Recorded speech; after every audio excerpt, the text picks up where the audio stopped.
Hey everyone, this week I thought I would do my coffee and cigarettes podcast over video while I did a little drawing.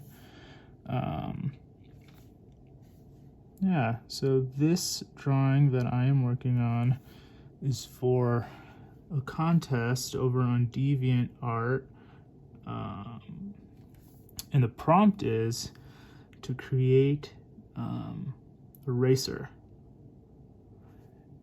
and that racer can be, kind of any type of character design that you want, and from there there's a couple specifics. So one, create a character, cool racer. So I kind of decided to go the route of creating a racer from India.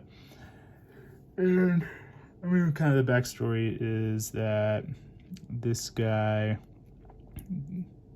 is from the future, and he participates in races kind of just to earn money for a living. He used to be a taxi driver, and so his vehicle will be an Indian taxi or a rickshaw that he's tricked out over the years. A couple of other things that you need for this contest is you got to give them a good luck charm. So for that, I designed a kind of like a Walkman type of device, or music player that he carries around with him. So before every race, he'll listen to his playlist, kind of just to get him pumped for the race. And then on top of that, you have to create or design a special trick. So the other day, if you're on my Patreon, if you're signed up for my Patreon, I created what I'm calling a gravity mine. So basically he'll toss out, they're kind of like little bombs that'll suspend the gravity of the cars that they come in contact with. So they'll kind of just won't be able to drive for whatever period of time. So that's kind of some of the backstory of this character. I've had a lot of fun creating this guy. He's real different than anything else I've created before, so that's fun. Just trying something new, and spent kind of a good chunk of time yesterday fleshing out what I wanted him to look like.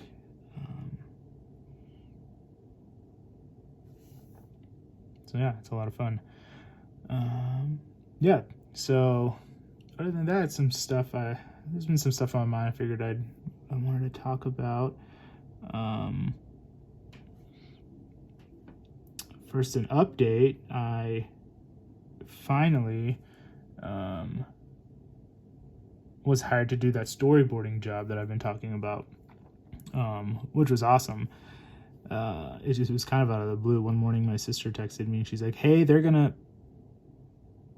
email you today, and it's just super quick turnaround for storyboards. And I was like, oh god, okay, let's go. And so I had 2 days to just crank out this job, and it was for, I can't say what the company or who it's for yet, but I'll let you guys know whenever it comes out, and I'm able to share. But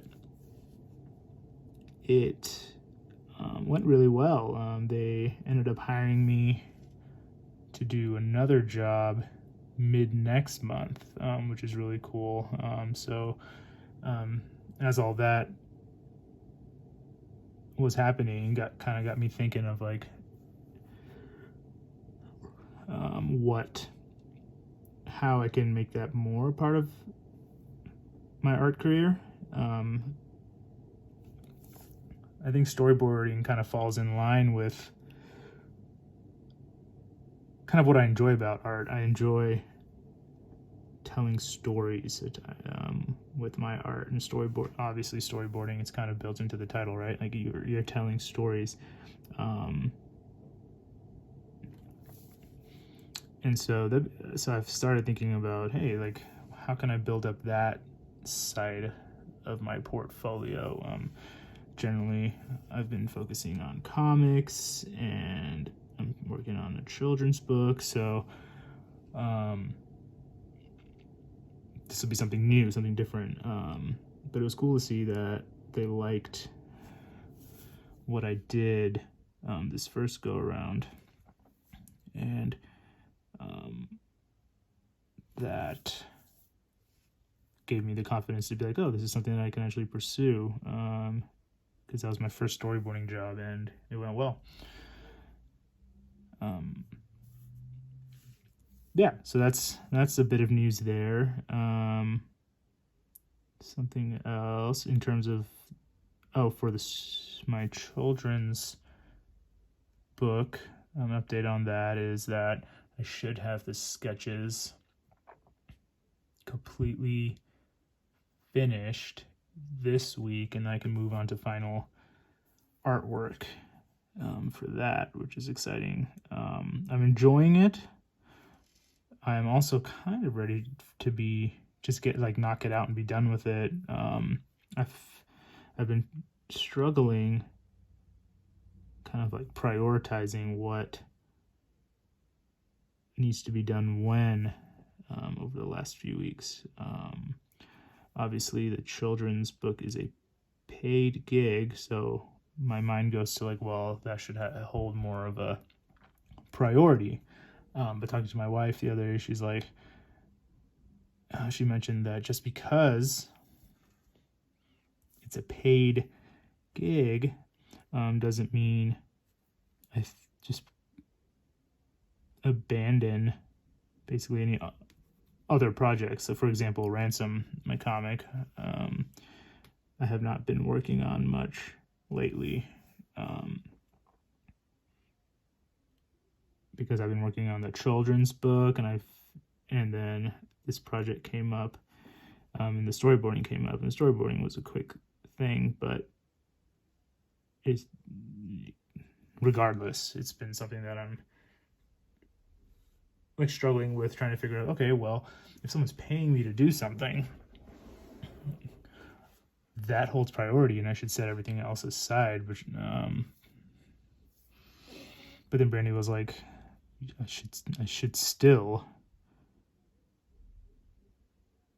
set aside time for my personal projects, because that's where I find the most fulfillment when I'm working on that kind of stuff. And it wouldn't make sense to just put those off to the side, because I mean, right now, Ransom isn't going to be making me any money, right? And so if I were to always prioritize paid gigs over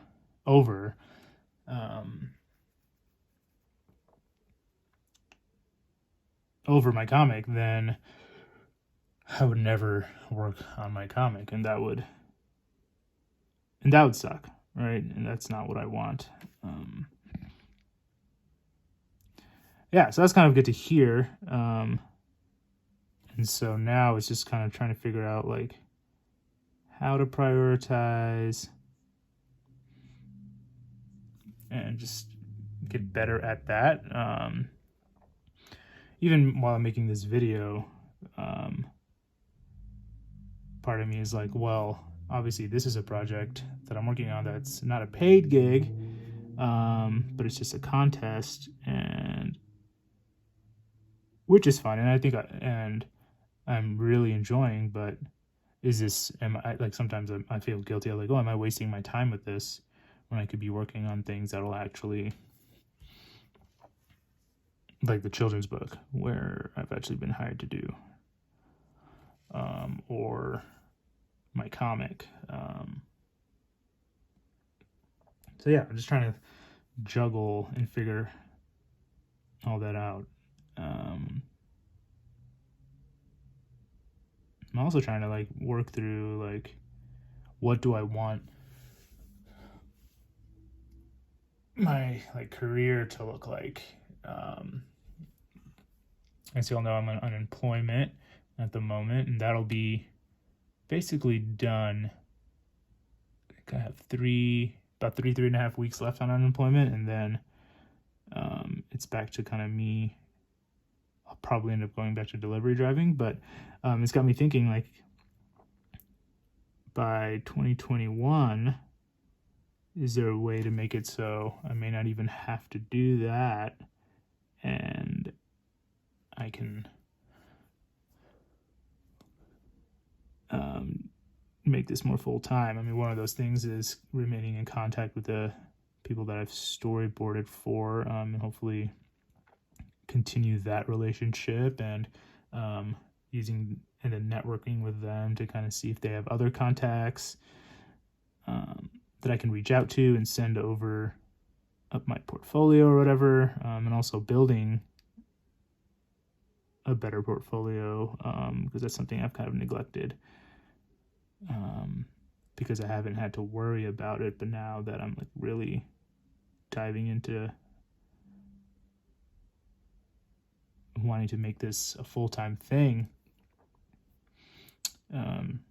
really trying to like land on, okay, what is it that I want to do? What is it that I can do?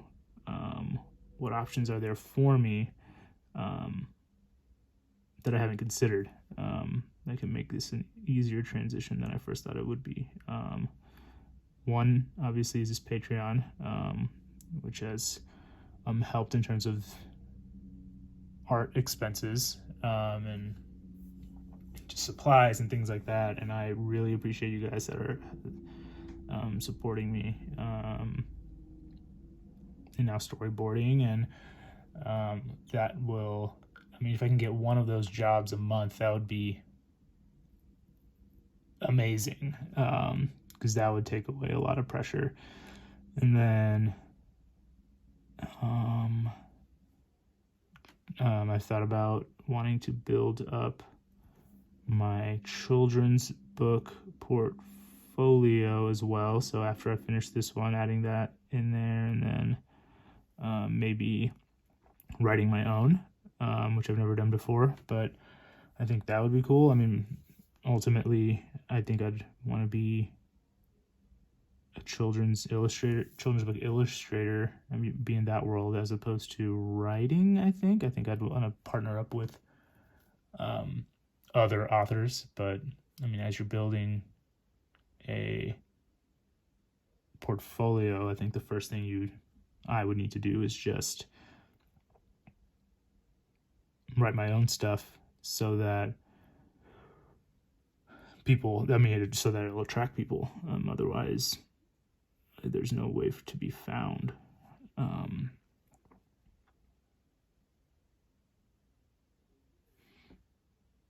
Yeah, so that, and plus, like, eventually, once this comic gets up and running, I would hope to be able to monetize that by leading more people to Patreon, selling books, and stuff like that. So that's kind of like career-wise what I've been thinking about. I finally have started thinking more about like just social media strategy and stuff too, how to get myself seen. And so I finally caved and got myself a TikTok account yesterday, and oh boy, it's such a different world than the other social media that we've gotten used to. But it's also really cool to see like artists on there and how they're using that platform way differently than Instagram or Twitter or your Facebook for sure. It's a lot younger crowd, But what I like about it is that from what I've seen, whatever I post there, and I've only posted a couple things there, but it gets seen by a lot more people, even if I don't have, I have a lot of followers, and right now I have like no followers, but just with hashtags and whatever algorithm they have going there, like it's been my first post, it got way more traction on TikTok than it did on Instagram or Twitter. And I posted the same thing. So I'm going to start playing around with that, because there aren't a lot of, there are artists on there, but it's not the majority for sure. I think it'd be a interesting avenue to explore to see how I can use that to get seen. So I'll keep you guys updated on that, and just let you guys know, like, how that's going, or if it's worth it or not, because yeah, after the first post, at least it seemed like a positive. I will say, my sister had told me that the algorithm there, like, really is good at, like, on your feed showing you kind of things that you are interested in. Like, it kind of figures out the things you're liking and adjusts accordingly. I haven't seen that yet. For the most part, I see things that I don't really care for, and it's probably because it's only been a day and it's kind of still figuring it out. I'm hoping that's the case, because right now the content I'm seeing doesn't interest me, but we'll see. It may just end up being something where I don't like engage with other people's posts, and then it's just like it's a place for me to just kind of post my own videos and stuff of the art I'm working on, and which would be good, so then I won't end up spending a lot of time on yet another social media platform, right? So yeah, that's something else I've been thinking about. On a non-art related note, it's been really interesting thinking about like the coronavirus and what's going on with that at the moment. A lot of places start opening back up, and then we've started seeing spikes in certain states like Texas, Florida, Arizona, and it's got me thinking about like how do we move forward, and what does moving forward look like? It feels like until there's a vaccine, which could be up to probably a year and a half away, that we're gonna see spikes in this, and it's not going away, and there won't be a way for it to go away until we have a vaccine. And so I was talking to my wife a couple days ago, and we're just talking about, like, does that mean things just stay closed until there's a vaccine? Do we go back to normal? I've seen that it has been difficult for people, certain people, to just wear a mask. And for me, I don't think it's such a controversial thing. Why, if there's even the slightest chance that a mask could help someone else not get the virus, then that's all I need to wear a mask in public. Some people say it's a health issue and this and that, and if that's like a legit thing, then I guess I understand. I also think that a lot of people are just using that as an excuse, saying that, oh, well, some people have health issues and they shouldn't have to wear a mask. Yeah, but I was like, well, and then often that doesn't have anything to do with them themselves, and they're just trying to find an excuse. Yeah, for me, it's anytime I go out, wear a mask. It's pretty simple. But yeah, I'm trying to think just like what it looks like to like for things to get back to normal. And for me, I don't think they will ever get back to the way they were before, because I mean, I was working my 8 to 5 job, which I disliked, and then now I have no desire to go back to an 8 to 5 role. And so for me, I'm hoping that whichever way things kind of go, and however quickly or slowly things start moving in the direction of going back to normal, that it doesn't impact me too much, in terms of, I think the one good thing about being a visual creator is that it can be done from home, right? For my storyboarding job, I just did it almost exclusively just on my iPad while watching TV, and then just emailed over the files, and I mean, I never had to meet the people I was working with, besides just over email, which is really cool. A lot of jobs can't do that. A lot of businesses can't survive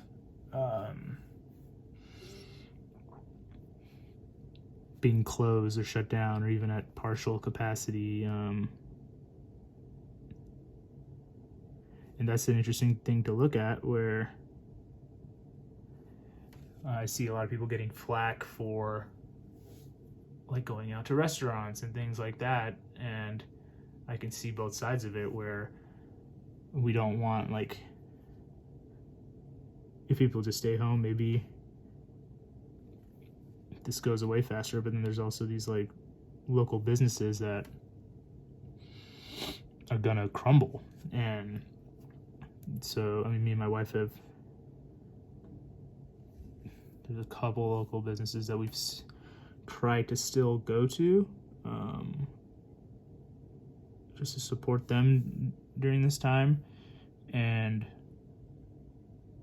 yeah, I don't blame anybody for like thinking that, well, this is what's causing the virus to not go away. But I also don't blame the people that are like, but what about these businesses that are starting to fail and the livelihoods of people are being affected? So yeah, I mean, there's no answer there right now, I don't think, and I don't think there's going to be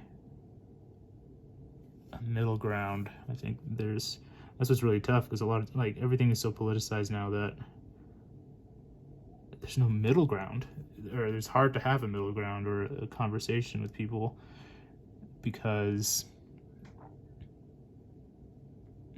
it's either my way or you're wrong is often the case. And I think there are some times where that kind of thinking is warranted, but it feels like it's all the time with everything, and gosh, it makes like moving forward so much more difficult. I found that through the coronavirus, I think my hope is that my default position is just compassion, and I think that guides like my decision to, or my willingness to just wear a mask and get over myself. It's like, it's not about me. People talk about freedom and whatever, but I mean, we go into businesses and we have to wear a shirt, we have to wear shoes. It's no different than that. it's just like now one more thing, right? And the difference is the mask isn't going to last forever. I mean, there's places such as China or Vietnam where people just wear masks when they have a cold because they don't want to get somebody else sick, and they just have that common courtesy. I don't see that ever being the case here, but I also think look how it's not a big deal. So this is something to think about. Where what are people afraid of when they're asked to wear a mask? Why such the outrage or backlash? It's such a simple task.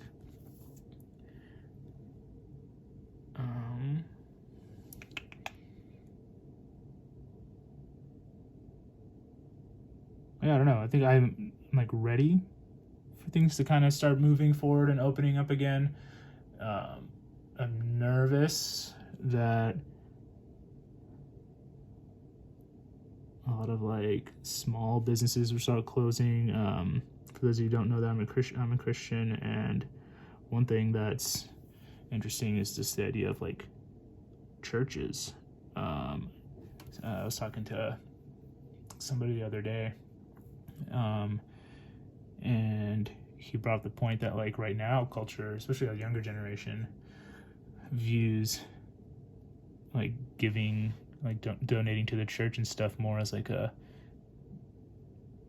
transaction, which I thought is interesting, where hey, we're giving you X amount of dollars and you're giving us a product, right? And so what does that look like when people aren't going to church? People are watching over video. People most likely aren't watching over video, like our church that we've kind of started going to, but we haven't been watching over video and stuff, and apparently most people aren't. So the product, quote unquote, isn't being taken advantage of, and so the worry there is that people will feel oh, well, there's no need to donate or give, which will then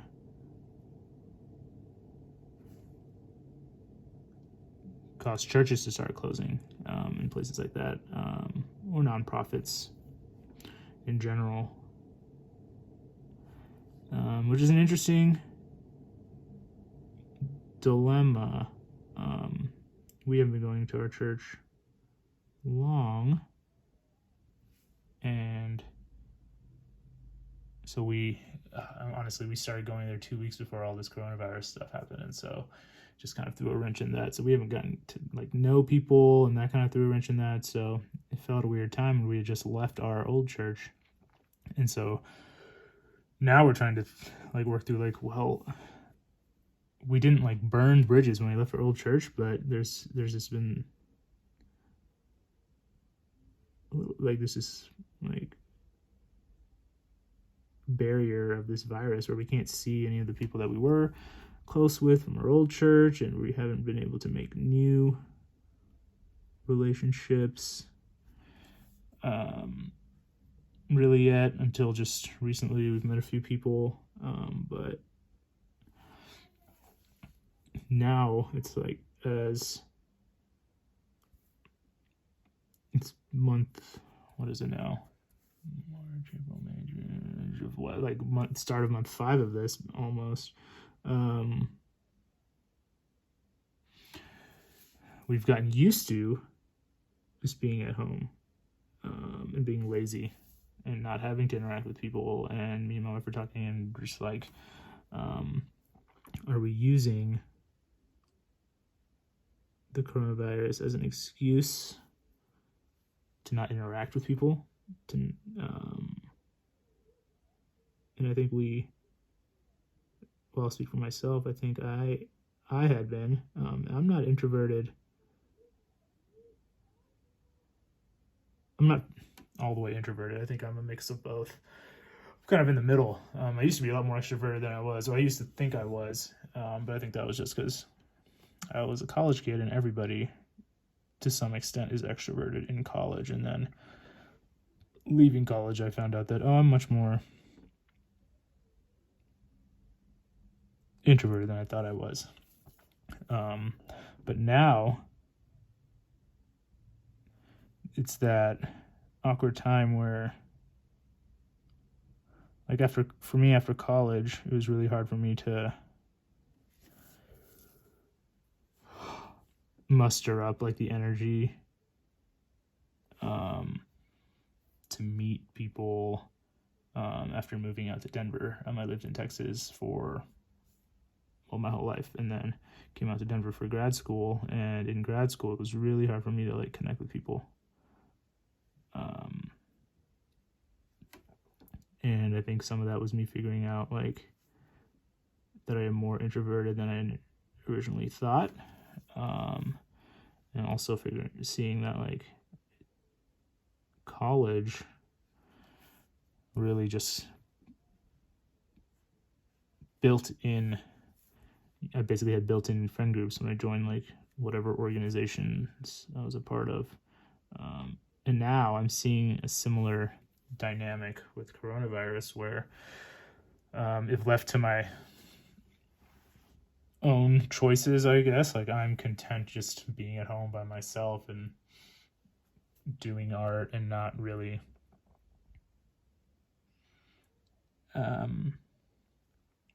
going on days and days and days without talking to anybody. And now I'm trying to figure out what level of engagement I need, what level of engagement I've been, or to what extent I've been just ignoring it and using the virus as an excuse, as opposed to it being like a legit, like, oh no, I don't feel comfortable. So I'm kind of realizing that now is the time to like at least start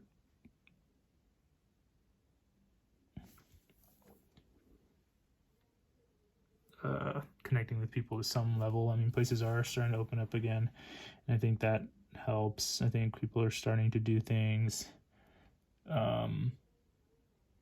in small gatherings in people's like backyards and things like that, where people are like distanced and things like that. So I'm thinking that just to put in more effort,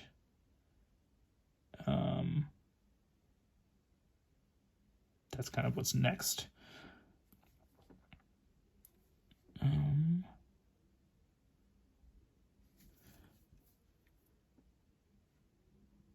I'm going to put in a little plug here for my this Patreon.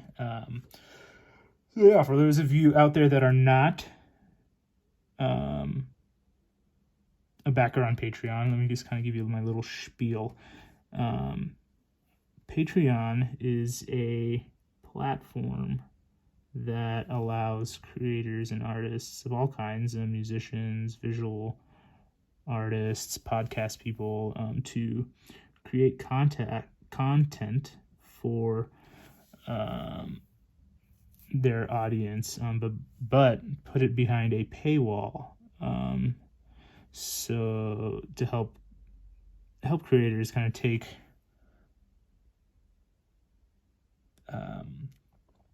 their career into their own hands.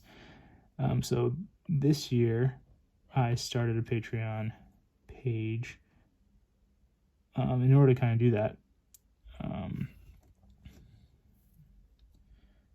In order to do that, to make it so that I can sustain a living with my art. And it's been something I've been working towards for, 4 or 5 years now, maybe even about 4 years, let's say. And this year is the first year that I feel like it's like within reach. Some of that was sped up by the virus and getting laid off and things like that, but it feels within reach now. So for Patreon, my Patreon specifically, what I'm trying to do there is build a community of people that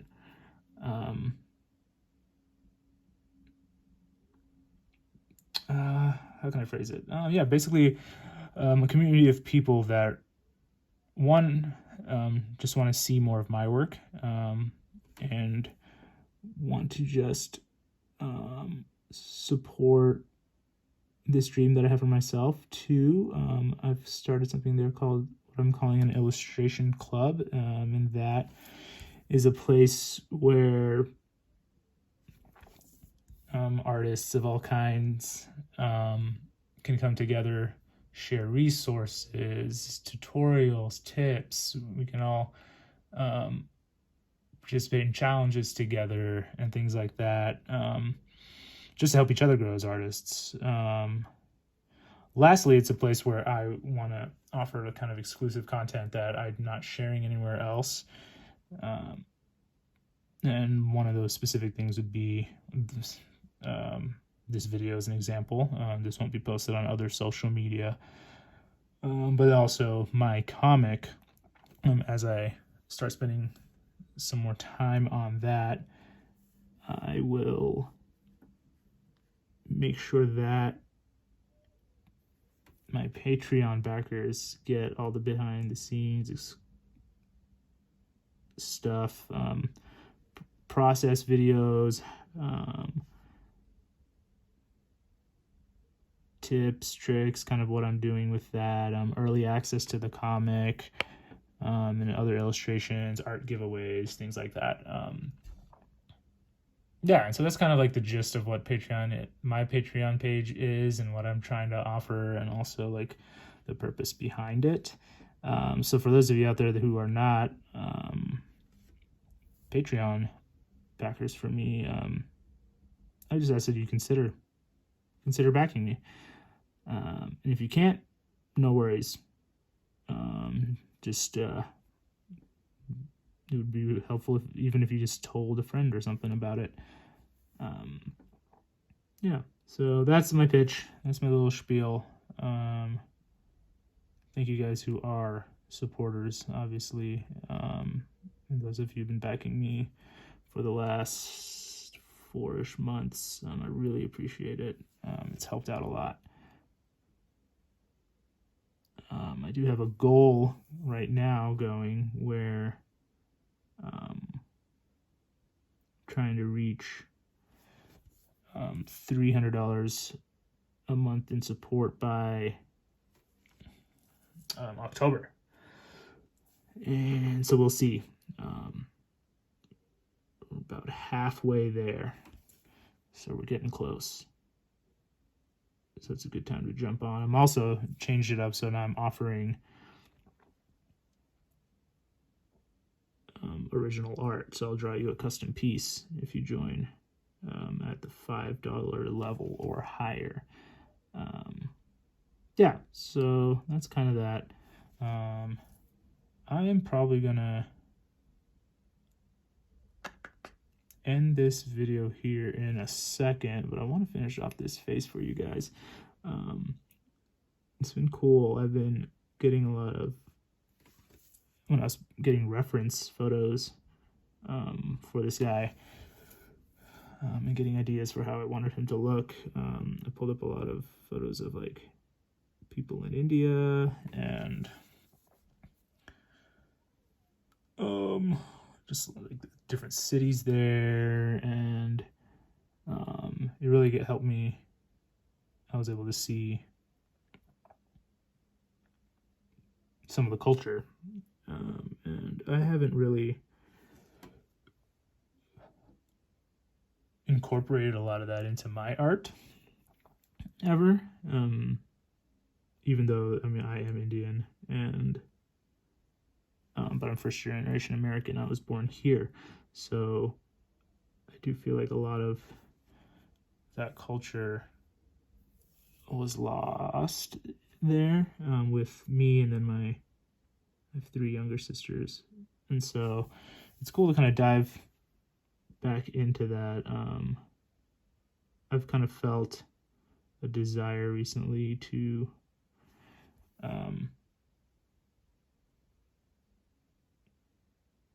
dig into kind of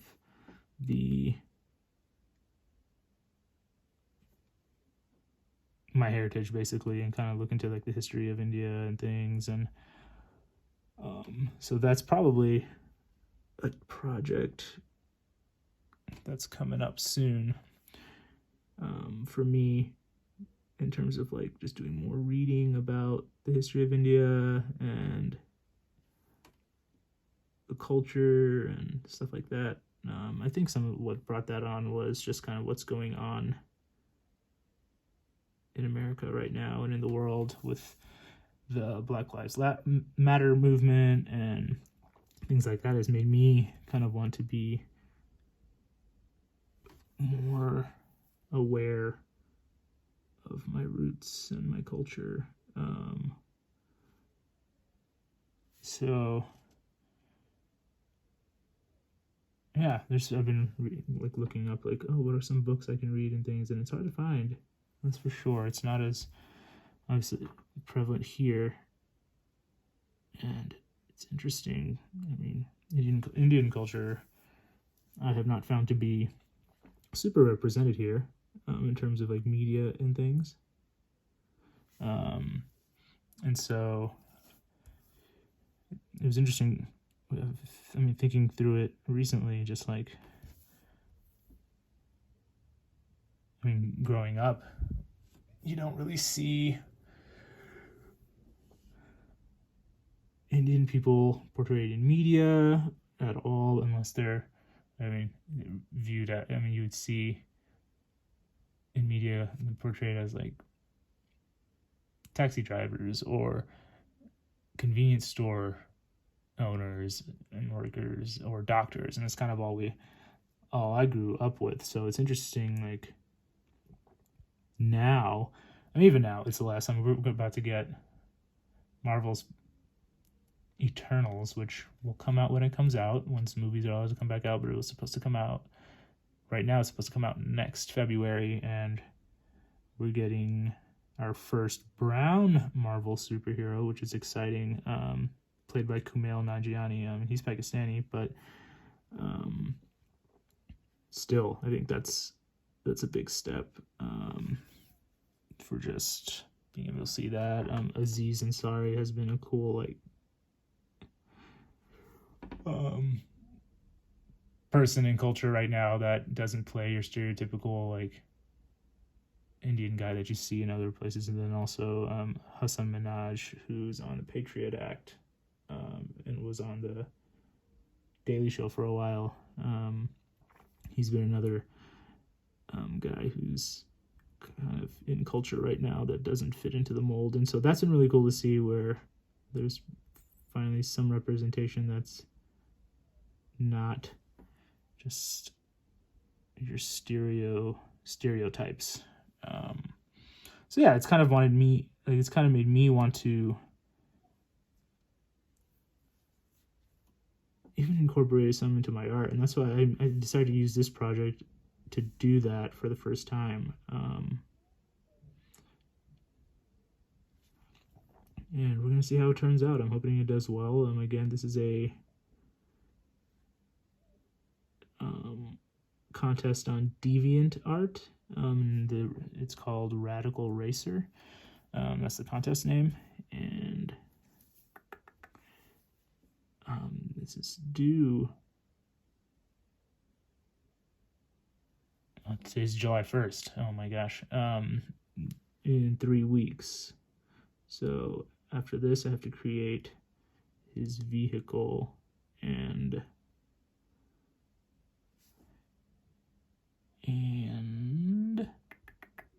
a scene with him, kind of it all being together.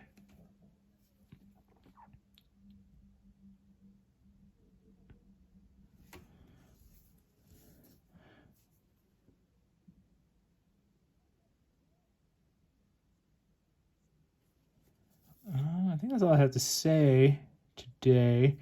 I'll keep drawing here, just kind of in silence for a bit. But thank you guys for listening, watching, supporting me, and yeah, I hope you guys enjoyed this video. I'll be back hopefully a couple weeks. Let me know if you like this video format instead of my usual just podcast format. It makes me have to talk more because usually they're 15 to 20 minute things, as opposed to I'm running on about 45 minutes so far. But yeah, if you prefer this, or if you prefer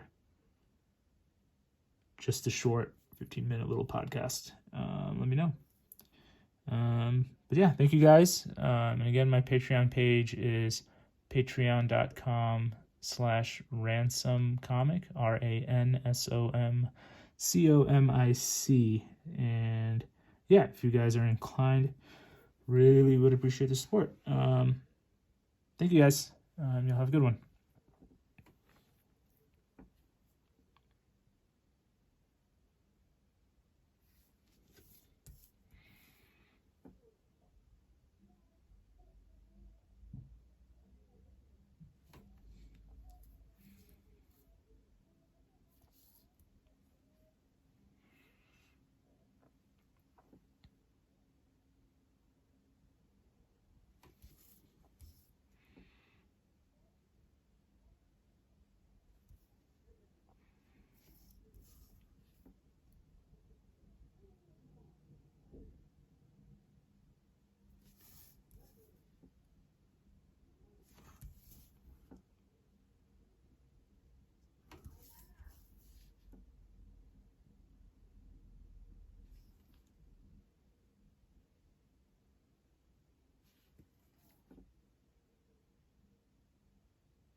And there he is. Thank you guys again for watching.